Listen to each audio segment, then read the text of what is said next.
Urdu conference में उर्दू को नौजवानों तक पहुंचाने के लिए रोजी रोटी की जुबान बनाने को लेकर कई तरह की चर्चाएं की गई हैं। सबसे खास बात यह थी कि इस कॉन्फ्रेंस को बगैर किसी संस्था के सपोर्ट के आयोजित किया गया। इस संबंध में आयोजन समिति के संयोजक डॉक्टर अम्मार रिजवी ने हमारे संवाददाता अशफाक अहमद से खास बातचीत की।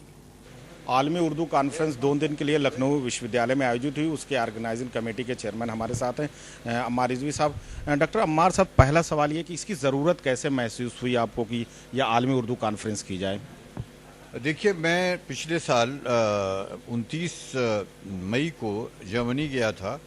इनके यहाँ ये राजेंद्र सिंह बेदी और असमत चगताई की 100 साल की ये सदी मना रहे थे वहाँ पर, और उस जलसे की मैं चीफ गेस्ट था।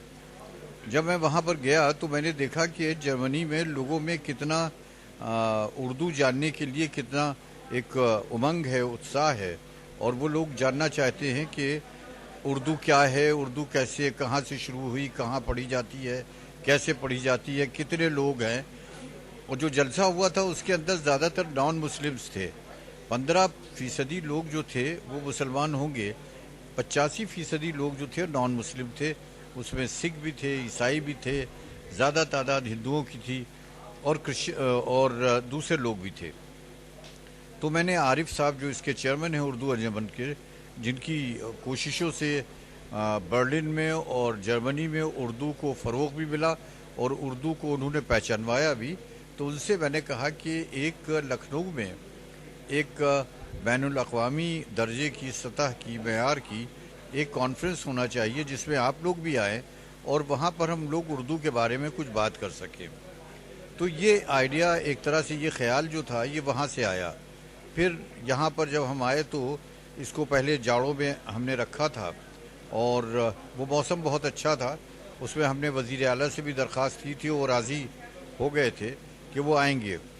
लेकिन 2 मरतबा उनसे हमने दरख्वास्त की और 2 मरतबा उन्होंने हमारी दरख्वास्त को मंजूर किया, लेकिन इनको वीज़ा न मिलने की वजह से और वीज़ा में मुश्किलें में होने की वजह से इनका प्रोग्राम कैंसिल हुआ। तो फिर अब की तीसरी बार हमने फिर गवर्नर साहब से दरख्वास्त की कि वो आएँ और यहाँ पर इसका इफ्तिताह करें। तो ये कल से आज तक के 2 दिन की कॉन्फ्रेंस बहुत कामयाब रही है, और उर्दू के बारे में क्या कॉन्क्रीट स्टेप्स, कौन कौन से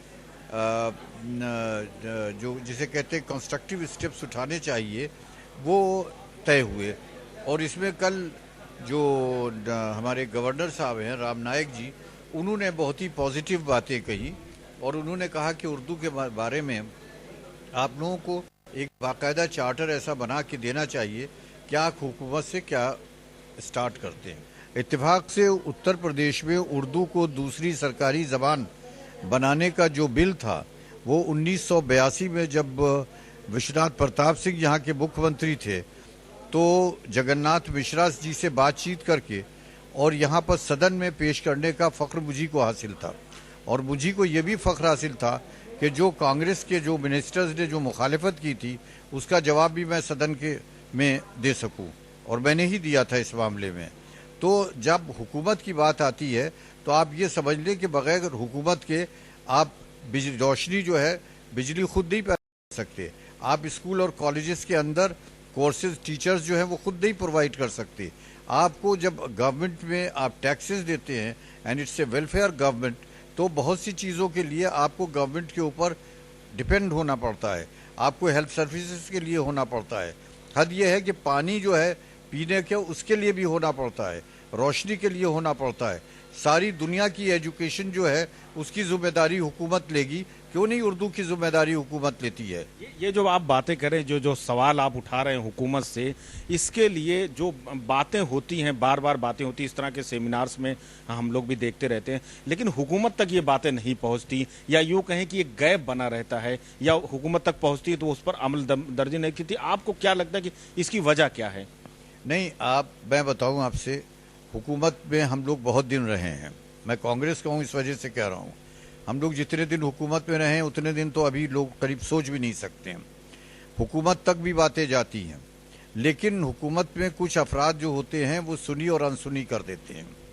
یہ بات ایک بڑی خوش نصیبی کی ہے کہ موجودہ گورنمنٹ جو ہے وہ جو اردو سے متعلق بات ہے یا مائنورٹیز کے متعلق بات ہے، اگر ان کے پاس کوئی بات لائی جاتی ہے تو وہ بہت سنجیدگی سے سن رہے ہیں کہ اگر اردو کو روزگار کے ساتھ اٹیچ کر دیجئے، آج کورٹ لینگویج اردو کی بنا دیجئے، آج تھانوں کے اندر درخواستیں اردو میں آ جائیں، آج ہر جگہ پر اردو کے لوگوں کی ضرورت پڑے گی. جب اردو کے لوگوں کی ضرورت پڑے گی تو لوگ اردو پڑھیں گے کیونکہ ان کو امپلائمنٹ ملے گا. تو اس کا رشتہ روزی روٹی سے جب جوڑ دیا جائے گا تو اردو کی پروگریس ہوگی. اور اس رشتے کو جوڑنے میں 80% کام جو ہے وہ آپ کا حکومت کا ہوتا ہے. اور یہی پر جو سرکار یا حکومت یا شاسن یا پرشاسن جو بھی ہے جو بیچ میں آتا ہے، اس وجہ سے ہم لوگ گورنر سے بھی بات کرتے ہیں اور چیف منسٹر سے بھی بات کرتے ہیں. بات کرنے کے لیے بہت بہت شکریہ. یہ تھے آرگنائزنگ کمیٹی کے چیئرمین ڈاکٹر عمار رضوی صاحب، جو کہ اتر پردیش حکومت میں منتری بھی رہ چکے ہیں. ان کا صاف یہ کہنا ہے کہ جب تک اردو کو روزی روٹی سے نہیں جوڑا جائے گا تب تک شاید اردو کی ترقی جو ہے ممکن نہیں ہے. لیکن ایک بات یہ بھی صاف انہوں نے کہی کہ جو اتر پردیش کے موجودہ سی ایم ہیں وہ کافی پازیٹیو ہیں اور امید کی جانی چاہیے کہ اردو جو ہے اپنا مقام پھر وہی حاصل کرے گی. کیمرہ مین اروند کے ساتھ اشفاق احمد، JK چینل، لکھنؤ.